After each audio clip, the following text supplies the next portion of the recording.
Bonjour et bienvenue sur ce premier épisode de présentation du MK Framework. Ici, je vais vous expliquer comment télécharger le framework et l'utiliser un petit peu. Voilà, donc dans un premier temps, je vais aller sur le site du framework, donc mkframework.com. Ensuite, je vais, donc là vous arrivez sur le site. À droite, vous avez donc la navigation. Nous allons nous rendre sur la rubrique télécharger. Alors, vous avez plusieurs moyens de télécharger le framework. Soit en téléchargeant un zip, donc une archive zip, soit en passant par Subversion, SVN, mais également par GitHub ou par Composer pour ceux qui connaissent. Alors ici, je vais télécharger par l'archive zip. Voilà, je vais me retrouver ici.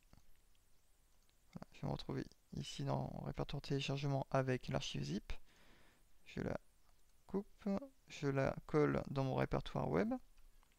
Là, je me rends sur mon adresse localhost et je vois mon zip.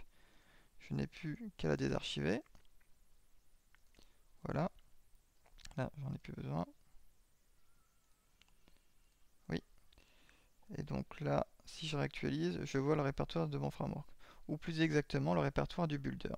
Lorsque vous téléchargez le zip du MK Framework, vous téléchargez en fait le builder et le MK Framework. Le builder, c'est l'équivalent pour les autres frameworks de la ligne de commande. Si vous téléchargez Symfony, Zen Framework ou équivalent, vous allez utiliser votre ligne de commande pour créer un nouveau projet, générer un CRUD, etc. Ici, non.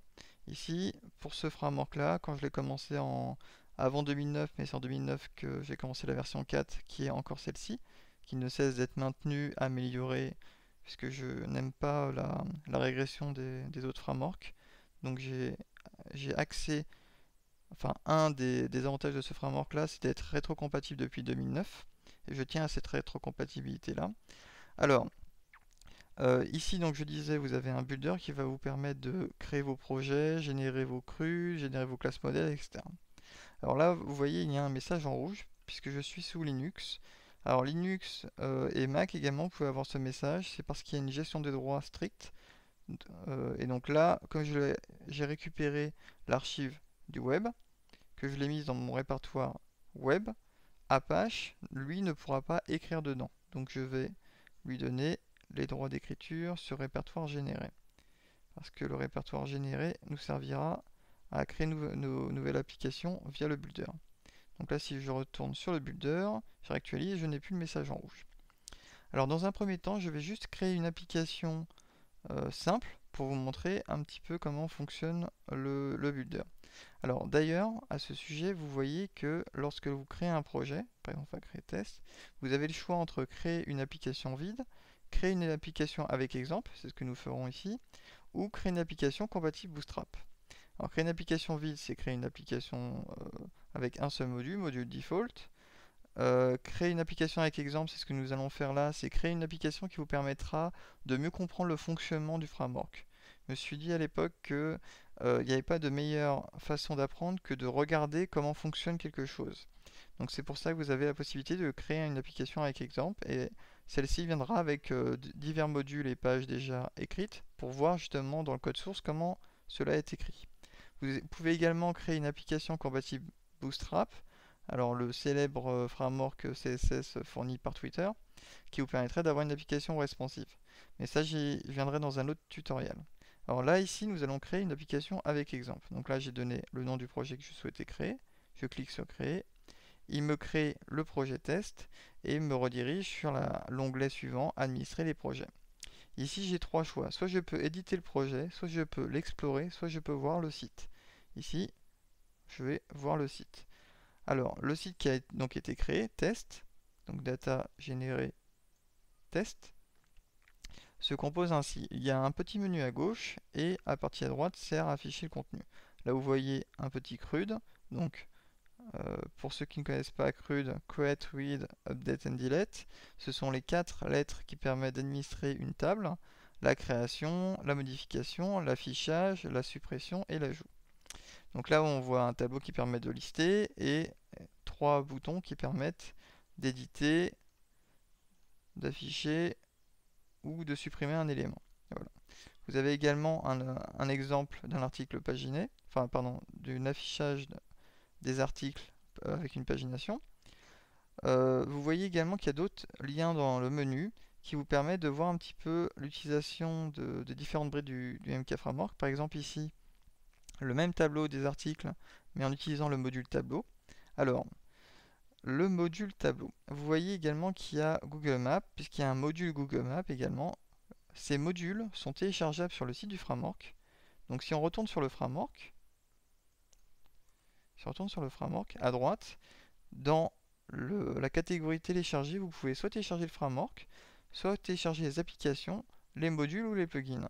Donc ici, dans cet exemple-là, on utilise deux modules. Le module table ici, qu'on peut voir en cliquant sur en savoir plus, la présentation, le lien pour télécharger zip, l'utilisation et un exemple pour pouvoir l'utiliser, d'accord?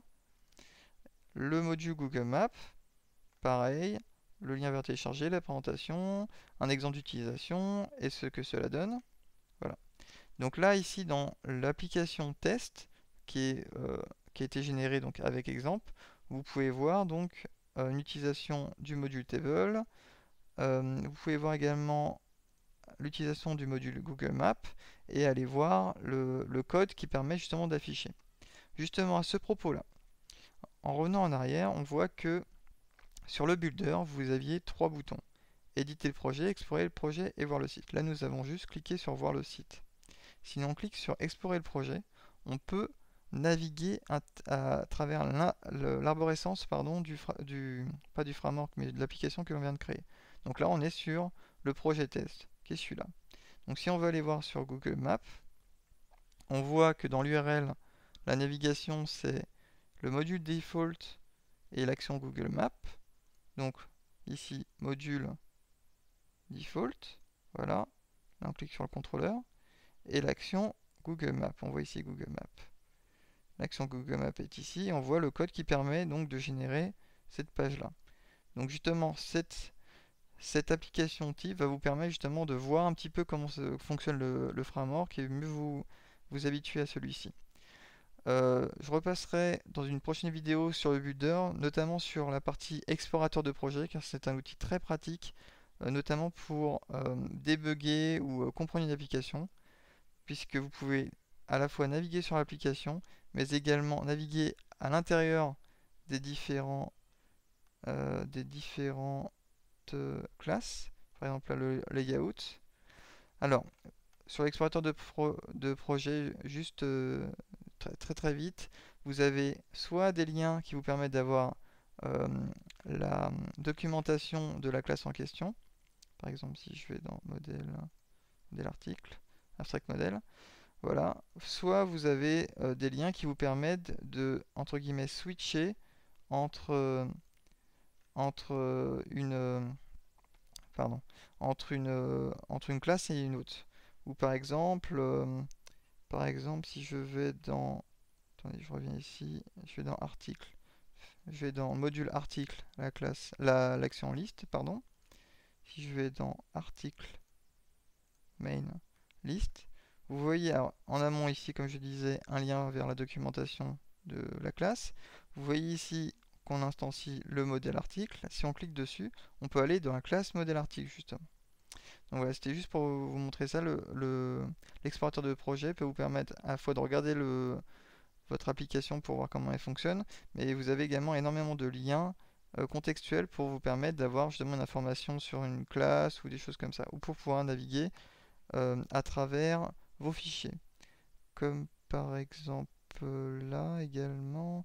Voilà, là vous voyez qu'on instancie une vue par exemple, et on voit article liste via module. Si je clique dessus, je vais aller sur la vue en question. Voilà, et bien sûr avec la possibilité soit d'éditer ligne à ligne, soit d'éditer en entier. Voilà. Et vous avez exactement la même chose pour les configurations. Là c'est encore plus pratique puisque pour la configuration, j'ai développé un formulaire contextuel qui vous permet donc d'éditer seulement la valeur de la variable. Donc ça peut être très pratique pour les fichiers de configuration comme vous pouvez le remarquer. Vous pouvez cliquer ici et modifier seulement la valeur.